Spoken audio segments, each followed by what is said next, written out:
Di sini Pak menyambut tahun baru dan Natal, persiapannya sudah sejauh apa ya Pak? Ya sekarang kita ini mempersiapkan alat-alat kita untuk seperti kursi-kursi dan yang lain-lain kita lagi masang. Sekarang tinggal penyusunan kursi untuk kita hadapi acara kita besok malam. Acaranya tanggal berapa ya Pak? Tanggal 24 Tanggal 24 malam jam ya Pak?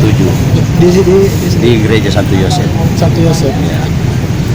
Kegiatannya tadi seperti apa ya Pak kira-kira? Ya, di antaranya kita misa menyambut kedatangan Isa Al-Masih begitu kan. Kedatangan Isa Al-Masih, lahirnya Isa Al-Masih. Kira-kira berapa tamu Pak nanti yang akan Kalau sholat tamu sini? kita tidak bisa memprediksikan, kadang dari luar kota pun datang. Iya.